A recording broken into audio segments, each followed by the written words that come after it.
Assalamualaikum warahmatullahi wabarakatuh. Kembali lagi di channel Trianto Panji Purnama. Terima kasih kepada buat muridku karena sampai saat ini kalian masih tetap semangat dan tetap berkreasi dan berinovasi pastinya. Alhamdulillah kita sudah melakukan pembelajaran selama 4 bulan ya, Juli, Agustus, September, 3 bulan. Berarti kita sudah melakukan pembelajaran selama 3 bulan ya. Dan saatnya kita melakukan saat ini adalah PTS. PTS itu ujian tengah semester ya. Nah, sebelum kita melakukan ujian, ada yang namanya kisi-kisi. Kisi-kisi itu adalah gambaran kira-kira apa saja sih yang akan keluar nanti di soal-soal PTS tersebut gitu sebelum melakukan ujian. Nah, terkadang yang terjadi nih, kalau kalian dengar, ini harus didengarkan nih dengan seksama. Kisi-kisinya itu, jadi kamu melakukan PTS dulu, terus kisi-kisinya dikerjainnya belakangan, percuma, ya. Jadi harusnya itu kisi-kisi didengarkan atau dicatat atau dicari atau dipelajari gitu kan. Nah, baru kalian melakukan PTS. Tapi yang udah karena kisi-kisi ini kalau saya sebagai tugas, dikerjainnya nanti. Terus habis itu kerjain dulu PTS ya. PTS-nya nilainya jelek karena nggak tahu kisi-kisinya. Dan akhirnya kisi-kisinya baru dikerjakan. Nah, ini yang salah. Jadi harusnya kisi-kisinya dikerjakan dulu, baru kalian mengerjakan PTS-nya. Jadi PTS itu kalau nggak salah awal bulan Oktober. Nah, makanya di akhir September ini saya akan memberikan kisi-kisi. Dari semua yang sudah saya rangkum, kisi-kisinya itu sudah saya jadikan menjadi 15 soal. Saya yakin kalau kalian mengerjakan kisi-kisinya ini saat ini, kalian akan bisa mengerjakan soal-soal di PTS ganjil fisika besok. Oke, saya akan coba. Nomor 1. Tulislah table. Ini kemarin udah saya keluarin, tapi masih ada beberapa yang salah menjawabnya. Tulislah tabel pada besaran pokok ya. Tulislah tabel pada besaran pokok. Besarannya ya satu nih besarannya. Terus lalu lambang dari besaran pokok tersebut. Pertama tulis dulu nih besaran pokoknya, lalu lambang dari besaran pokok tersebut, lalu yang ketiga itu adalah satuannya. Di tabel ada satuannya. Lalu yang keempat yang di kolom berarti apa nih, kolom keempat itu adalah lambang dari satuannya. Ini masih ngomongin besaran pokok ya. Lalu di sampingnya yang kelima, di kolom kelima, ini ngomongin tabel ya. Tabel itu kotak-kotak, kalau kamu nggak tahu tabel, kotak-kotak ya. Di kolom kelima, di kelimanya itu adalah dimensinya. Jadi contoh nih, besaran pokok misalkan A gitu kan, dia punya dimensi. Dimensi itu adalah yang pakai L, M, T, itu namanya dimensi. Nah, itu catat dimensinya. Oke. Jadi ada 5. Dalam satu nomor yang saya berikan ini, catat tabel. Kalau nggak tahu tabel, kotak-kotak. Tabel dari besaran pokok. Besaran pokoknya. Yang kedua adalah lambang besaran pokoknya. Yang ketiga adalah satuannya. Yang keempat, lambang dari satuannya. Yang kelima adalah dimensinya. Kalau kamu, maksudnya gimana sih Pak dimensinya? Dimensi itu adalah LMT. Nanti bedanya dia ada yang L doang, ada L kuadrat, ada LM kuadrat, LMT pangkat minus 2 gitu. Itu dimensi namanya. Oke, kita lanjut. Itu tadi nomor 1. Nah, nomor 2 itu sama. Buat tabel besaran turunan. Sama ya, ada 5. Besaran turunannya, lambang dari besaran turunan, terus lalu satuannya, lambang dari satuan besaran turunan, lalu yang kelima dimensinya. Itu nomor 2. Nomor 3 itu adalah besaran skalar. Nah, ini yang belum ada di catatan kalian nih. Besaran skalar sama. Besarannya apa aja, lambangnya apa, satuannya apa, lambang dari satuannya apa, lalu dimensinya apa. Besaran skalar. Itu nomor 3. Nomor 4. Ada mobil. Ada sebuah mobil nih. Dia jalan dengan kecepatan 72 km per jam. Nah, kalau dijadikan satuannya meter per sekon, kalau tadi kan 72 km per jam. Kalau dijadiin meter per sekon, berapa nilainya? Oke, ini kalian udah belajar. Oke, lanjut. Nomor 4. Nomor 5 ya. Nomor 5. Sebutkan nih, harus benar-benar detail nih. Kalau kemarin kalian cuman disuruh menyebutkan alat ukur, kalau ini ada perbedaannya. Dengerin. Sebutkan macam-macam alat ukur dulu. Sebutkan macam-macam alat ukur. Kalau udah ada tuh macam-macam alat ukur A, B, C, D ya.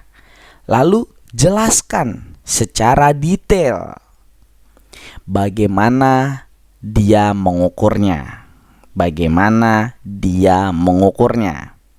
Misalkan contoh, kamu saya ingatkan lagi nih. Nanti setelah kalian mencatat semua soal ini, kalian boleh mencari jawabannya satu dari catatan harian kalian yang selama ini kalian belajar selama 3 bulan. Yang kedua, boleh searching dari internet. Yang kedua. Yang ketiga, boleh kalian mencari dari buku paket yang dapat dari sekolah. Oke? Itu 3 sumber yang sudah saya berikan kepada kalian. Nah, ini harus dengan contoh dalam pengukurannya. Misalkan nih, kalian cari di buku paket gitu. Ternyata ada 4 gitu kan. Alat ukur. Oh, cara ngukurnya dia harus digambar dulu gitu. Ada gambar A gitu kan. Ada gambar A, berarti digambar, oh cara ngukurnya seperti ini. Oh, berarti garis ketemu garis misalkan. Nah, itu ditulis secara lengkap, secara detail ya. Alat ukurnya digambar dan cara ngukurnya bagaimana. Dan buat mengukur apa dia? Alat ukur ini beda-beda ya dia buat ngukur apa namanya. Misalkan ada empatnya ini beda dia untuk mengukur jenis apa dia beda-beda. Jadi nanti kalian setelah mencari ketemu, nah dia buat mengukur apa saja, jenis apa saja, lalu bagaimana cara mengukurnya, itu lengkap digambar. Oke, terus bagaimana cara menghitungnya juga itu ditulis. Nomor 6. Apa yang dimaksud dengan angka penting? Angka penting. Dan bagaimana dan sebutkan aturan-aturan dalam angka penting. Nah, ini sesuatu yang baru yang belum ada di catatan kalian. Aturan-aturan dalam angka penting. Ya. Sebutkan aturan-aturan dalam angka penting. Lalu, setelah kalian tahu aturan-aturannya, kalian berikan contohnya 3 soal aturan dalam angka penting. Jadi kalian cari, boleh dari buku paket, boleh dari internet, itu soal-soal dari angka penting 3 ya. Sama jawabannya pastinya.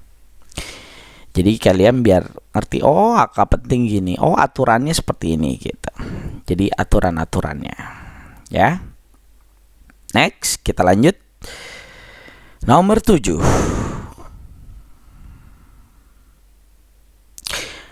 Ada sebuah bola diameternya 8,5 cm.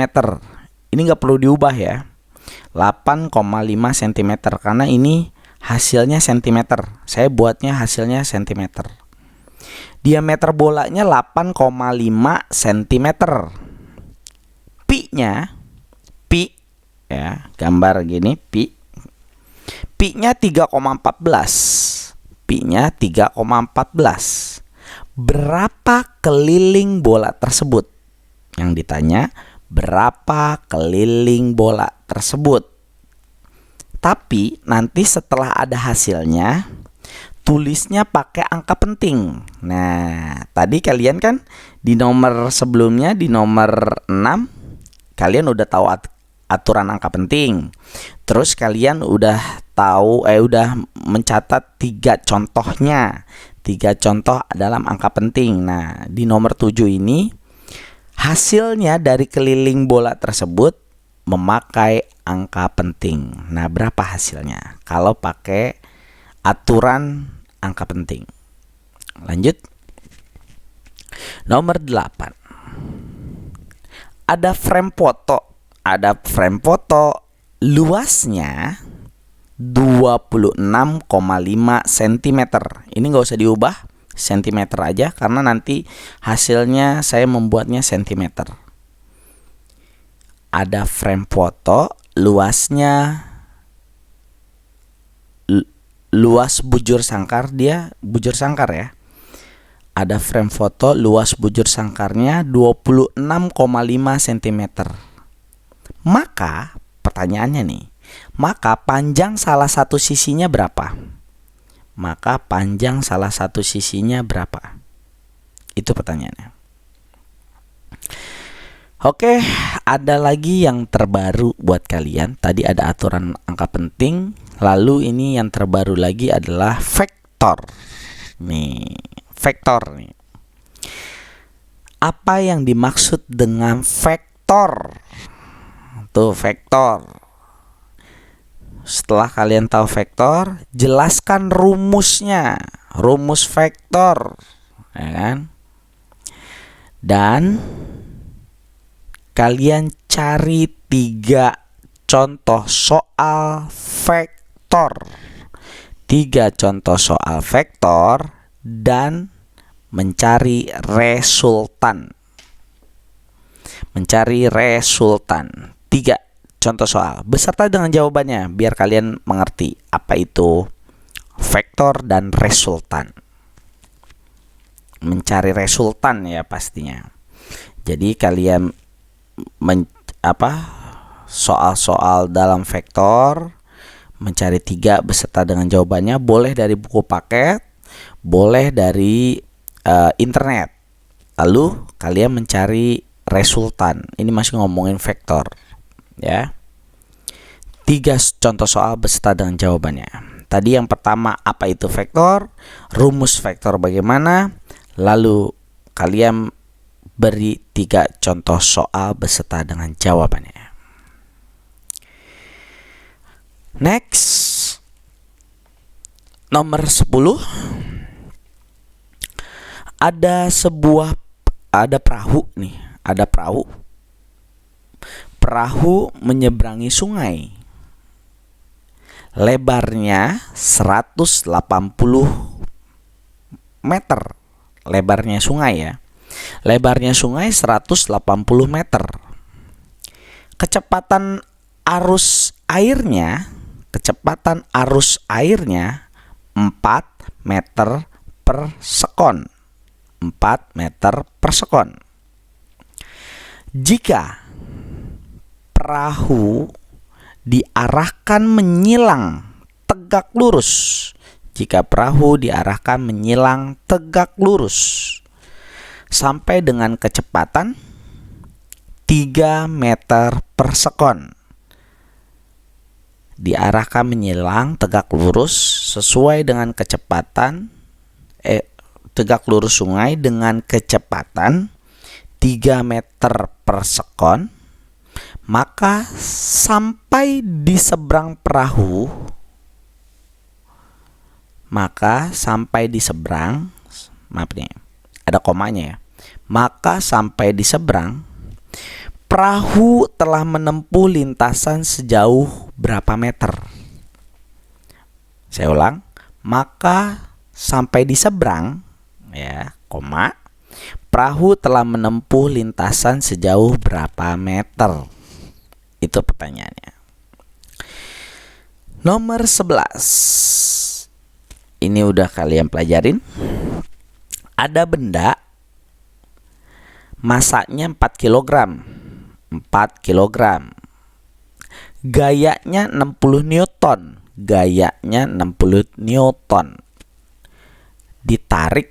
Bendanya ditarik sejauh jaraknya 5 meter. Berapa usahanya? Saya ulang. Yang ditanya usahanya berapa? Yang diketahui masanya 4 kg. Gayanya atau F itu 60 Newton. Ditarik dengan jarak atau S sama dengan 5 meter. Ini kadang-kadang kalian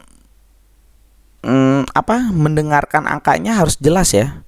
Massa 4 kg, gayanya 60 Newton, jaraknya S-nya 5 meter. Nah, berapa usahanya? Oke, next, nomor 12. Ada benda diketahui massanya 2 kg.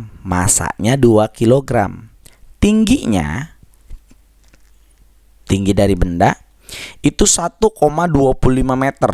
Ini benda ini dijatuhin dengan tinggi 1,25 meter.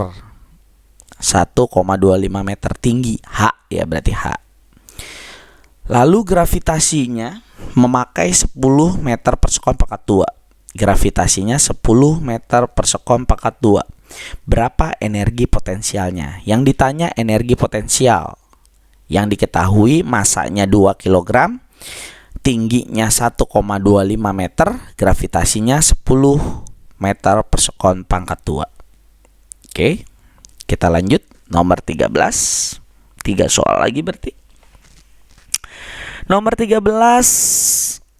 Ada sebuah mobil memiliki masanya 10 gram. Masanya 10 gram. Nah, kalau ada gram, berarti harus diubah kemana? Ke kilogram. Diubah dulu ke kilogram. Ini rata-rata kebanyakan salah mengerjakan atau hasilnya salah. Itu rata-rata nggak diubah dia. Padahal kalau kan tadi masanya adalah 10 gram. Diubah menjadi kilogram. Ya, masanya tadi 10 gram diubah jadi kilogram. Ingat ya. Bergerak dengan kecepatannya 80 meter per sekon. 80 meter per sekon. Yang ditanya, berapakah energi kinetiknya? Berapa energi kinetiknya? Tadi kecepatannya adalah 80 meter per sekon. Lanjut, nomor 14, 2 lagi. Sebuah benda dalam keadaan diam. Kalau benda diam, berarti kecepatannya berapa? 0. Ya, hati-hati ya kalau di fisika dia pakai kata-kata tapi nggak dijelasin gitu kecepatannya gitu. Kayak contoh tadi, sebuah benda diam. Kalau kamu diam, berarti kamu nggak bergerak kan? Berarti kan nggak ada kecepatan kan? Kalau kamu jalan pasti kan ada nilainya. Berapa meter per sekon. Nah, kalau ini sebuah bendanya diam, berarti kecepatannya 0. Nah, memiliki ketinggian atau benda tersebut dijatuhkan dengan ketinggian 80 cm. Dijatuhkannya 80 cm. Nah, ini kan 80 cm, berarti diubah menjadi meter. Betul, hati-hati nih ya. 80 cm tingginya diubah menjadi meter. Lalu benda tersebut memiliki masa. Masanya 5 kg. 5 kg. Nah, pakai gravitasinya itu adalah 10 meter per sekon pangkat 2. 10 meter per sekon pangkat 2. Berapakah, pertanyaannya nih, berapakah energi mekaniknya? Kalau kamu ditanya energi mekaniknya, kan rumus dari energi mekanik apa sih? Apa ditambah apa? Nah, berarti kamu nyari apa dulu tadi, baru mencari apa, baru ditambah apa. Oke, ngerti? Pasti kalau yang kemarin terakhir belajar dan menjawab pertanyaan saya pasti mengerti dari bahasa saya apa ditambah apa, dan harus mencari apa, dan harus mencari apa dulu. Oke? Lanjut, soal terakhir. Nah, ini kalian bisa mencari di buku paket, bisa mencari di internet. Ini ada rumus di buku paket kalian. Sebuah mesin pesawat, ya,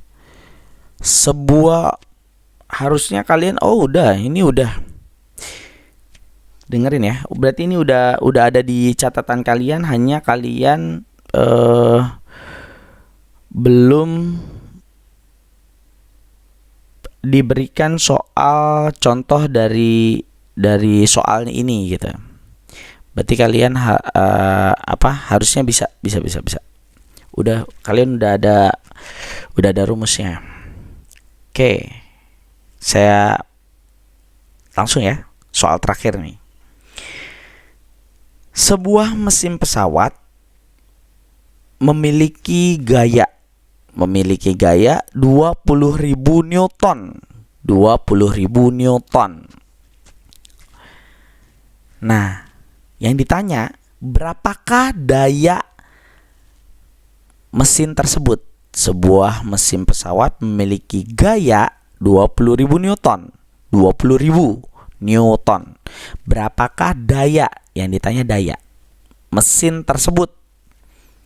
Jika mengangkasa tuh maksudnya terbang atau ke atas dengan kecepatan 250 meter per sekon. Dengan kecepatan 250 meter per sekon. Berapakah daya mesin tersebut? Jadi diketahuinya adalah gaya 20.000 Newton dan kecepatannya atau V-nya adalah 250 meter per sekon. Berapakah daya dari mesin pesawat tersebut? Nah, kalau misalkan di catatan kalian gak ada, kalian bisa lihat buku paket, bisa juga searching dari internet. Oke, alhamdulillahirabbil alamin. Kisi-kisi sudah saya berikan. Ada 15 soal. Kalau kalian mencatat soalnya dengan lengkap dan menjawab dari kisi-kisi ini secara lengkap, kalian insya Allah kalian akan bisa mengerjakan kisi-kisi PTS ganjil fisika pada saat hari ujiannya. Nah, terkadang yang seperti yang saya beritahukan adalah kalian tidak mengerjakan kisi-kisi ini, atau kalian mengerjakan kisi-kisi ini setelah kalian ujian. Ini yang salah. Jadi saran saya, langsung hari ini kerjakan dan kalian catat soalnya, cari jawabannya, bisa lewat buku catatan, bisa lewat buku paket, dan mencari di internet. Lalu kalian kirim seperti biasa, kalian WA, dan kalian jangan lupa SS, like, komen dari mata pelajaran hari ini, atau kalian komentar di konten yang berhubungan dengan mata pelajaran hari ini. Oke. Tetap semangat dan semoga hasil dari ujian PTS ganjil kalian mendapatkan nilai yang baik, yang bagus, dan yang terbaik agar nilai di rapot kalian juga baik gitu. Jaga kesehatan kalian di masa pandemi ini. Kesehatan itu sangat mahal. Jadi kalian harus tetap jaga jarak, jaga protap, dan salam buat orang tua kalian di rumah. Sehat selalu dan tetap semangat. Dan pastikan sebelum kalian mengerjakan kisi-kisi PTS hari ini, kalian sudah melakukan 7 tugas sebelumnya. Yaitu selama 3 bulan ada 7 tugas kalian kerjakan. Kalau ada yang belum, kalian bisa kerjakan terlebih dahulu, baru kalian mengerjakan kisi-kisi hari ini. Oke, terima kasih. Wassalamualaikum warahmatullahi wabarakatuh. Dah.